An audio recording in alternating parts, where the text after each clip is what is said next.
Peace be upon you. Welcome to the Bahram English 99 channel. Be, being, and been. These three words appear in almost every English conversation, yet they are often the reason learners pause mid-sentence, unsure of which one fits the context. It's common to feel that this to be family follows no specific pattern, leading to mistakes in phrases like I should been or she is be. However, the choice between these verbs isn't random. Each one is tied to specific triggers in a sentence that indicate exactly which form is required. You are listening to us from Bahram English 99. By identifying these three grammatical patterns, we can clear up the confusion and see how the to be verb functions in any sentence. The first pattern involves the continuous tense. When an action is ongoing, meaning it's happening right now or was happening in the past, the sentence structure requires being. In this structure, being follows a helping verb. Am, is, are, was, or were pair with the ing form to show a continuous state. Take the sentence, she is being nice. Is signals a current behavior, leading directly to being. Next, there is also the gerund form.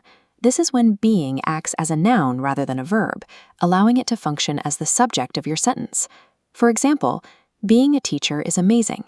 Here, being isn't an action someone is doing, it's the concept or the role that the rest of the sentence describes. In both cases, being is a reliable indicator that we are dealing with either an ongoing state or a verb acting as a noun.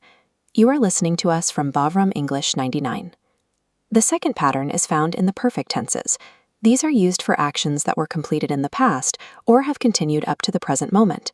Whenever you use the helping verbs have, has, or had, English grammar requires the past participle, been.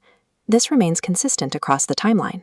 Whether in the past, present, or future, these helping verbs stay paired with been. You see this in I have been to Germany, or he had been waiting. The presence of those helping verbs tells you exactly which form of be to use. Recognizing have, has, or had simplifies the choice. They serve as the grammatical requirement for the word been.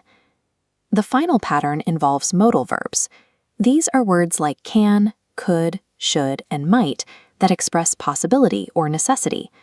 After a modal verb, we use the base form of the verb. This means you skip the word to entirely. It's simply might be, should be, or can be.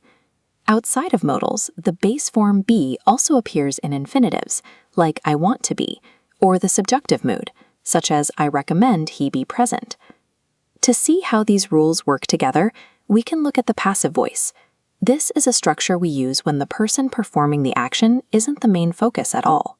In the passive voice, you might see be, being, or been, depending on the tense of the sentence. But as this chart shows, the patterns we just looked at still dictate the choice. If the windows are currently getting cleaned, we use the continuous rule. They are being washed. If the job is finished, the have rule gives us they have been washed. And for next week, the modal will gives us they will be washed. Even in these more complex sentences, the underlying grammar remains consistent.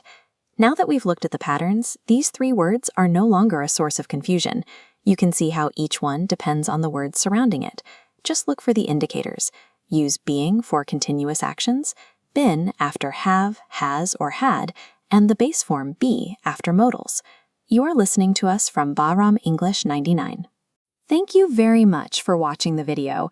If you have not subscribed to our channel, be sure to subscribe and set the bell icon to the all option so that if we upload a new video, a notification will come to you and you will be informed. Please don't forget to like and give us energy with your beautiful comments, and send this video to your loved ones so we can be seen more.